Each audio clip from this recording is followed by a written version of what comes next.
তৃণমূল কংগ্রেসের দুই গোষ্ঠীর মধ্যে ব্যাপক গোষ্ঠী সংঘর্ষে উত্তপ্ত হয়ে উঠল বীরভূমের শিউরির 2 নম্বর ব্লকের গোপালপুর গ্রাম।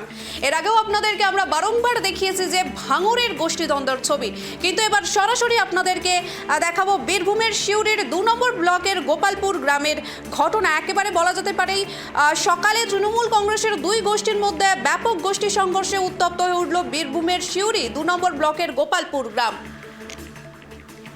এ বিষয়ে আমরা আরো বিস্তারিত জানবো। আমার সঙ্গে রয়েছে আমার প্রতিনিধি জয়ন্ত। জয়ন্ত, ঠিক কি অভিযোগ উঠছে? একেবারে তোমাকে জানাই যে এই বীরভূমের সিউড়ির যে 2 নম্বর ব্লক, বিগত কয়েক মাস ধরে কিন্তু এখানে বিভিন্ন গ্রামে কিন্তু এই 2 নম্বর ব্লকে বিভিন্ন গ্রামে কিন্তু এই গোষ্ঠী কোন্দল দেখা গেছে। আবারও তা কিন্তু পুনরাবৃত্তি কিন্তু আজকে সকাল থেকে কিন্তু দেখা গেল।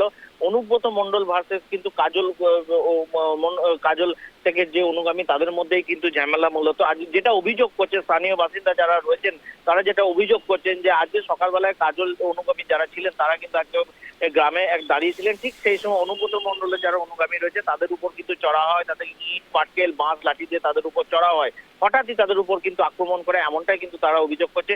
অপরদিকে অনুব্রত মণ্ডলের যারা অনুগামী রয়েছে তারা কিন্তু অভিযোগ করছেন যে তারা যখন এই রাস্তা দিয়ে পেরিয়ে যায়, ঠিক সেই সময় কাজল গোষ্ঠীর যারা রয়েছেন অনুগামী তারাও কিন্তু তাদের উপর ইট পাটকেল ছুটতে শুরু করে, এমনটা অভিযোগ করছে। এই যে ইট পাটকেল ছোড়াকে কেন্দ্র করে কিন্তু দুই পক্ষের মোট প্রায় 4 থেকে 5 জন আহত হয়। তাদেরকে প্রাথমিক স্বাস্থ্য কেন্দ্রে চিকিৎসা ও তাদেরকে ছেড়ে দেওয়া হয়েছে। এবং এই ঘটনায় সিউড়ি থানা পুলিশ সেখানে কিন্তু তৎক্ষণাৎ পৌঁছায় এবং এই ঘটনার জেরেই কিন্তু ইতিমধ্যেই তোমাকে জানিয়ে রাখি 4 জনকে পুলিশ কিন্তু সিউড়ি থানা পুলিশ আটক করেছে এবং গোটা এলাকায় বিশাল পুলিশ বাহিনী ইতিমধ্যেই কিন্তু মোতায়েন করা রয়েছে। তারা গোটা গ্রাম কিন্তু টহল দিচ্ছে যেন নতুন করে আর এই অশান্তি যেন সৃষ্টি না হয়, গ্রামে যেন কোনো রকম অপ্রীতিকর ঘটনা না ঘটে, সেদিকেও কিন্তু সিউড়ি থানা পুলিশ নজর রেখেছে।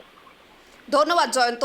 যেমনটা এই ঘটনার জেরে কিন্তু উত্তপ্ত হয়ে উঠেছে একদম গোপালপুর গ্রাম। 4 জনকে রীতিমতো আটক করা হয়েছে, কিন্তু আপনাদের আরেকবার জানিয়ে রাখবো যে ঠিক কি অভিযোগ উঠছে। অভিযোগ উঠছে যে এক পক্ষ অনুব্রত মণ্ডলের অনুগামী, অপরপক্ষ কাজল শেখের সমর্থক। স্থানীয় সূত্রে যেমনটাও জানা গেছে যে দুই পক্ষের মধ্যে দীর্ঘদিন ধরেই নাকি টানাপোড়েন চলছিল।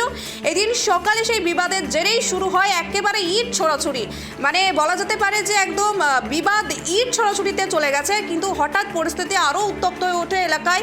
ঘটনার খবর পেয়ে দ্রুত ঘটনাস্থলে পৌঁছয় শিউরি থানার পুলিশ। ইতিমধ্যেই 4 জনকে আটক করেছে বলে জানা গিয়েছে, যেমনটা আপনাদেরকে জানালাম। এলাকায় আপাতত টহলদারি চালাচ্ছে পুলিশ বাহিনী, পরিস্থিতি নিয়ন্ত্রণে রয়েছে বলে জানিয়েছে প্রশাসন।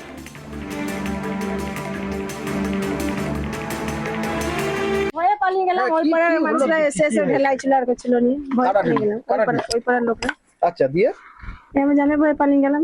ঘরে আমাদের বেটা ছিল না, কেউ বাইরে কাজে গেছে। মারামারি কি নিয়ে? মারামারি কি নিয়ে? ওই টোন কাটা করে কে কথা? ওই পাড়ার ছেলেরা টোন কাটছে।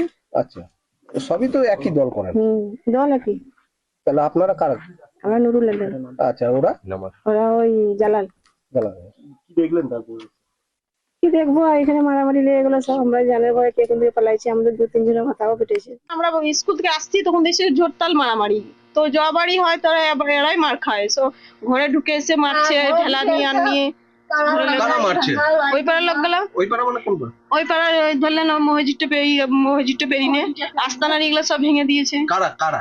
ওই সাধুর নাতনিরা। আমার হালামে বেটাটা মাথা ফাটিয়ে দিয়েছে মামার। মানে এটা কি তৃণমূলেরই? তো তৃণমূল করে। হ্যাঁ, একই দল।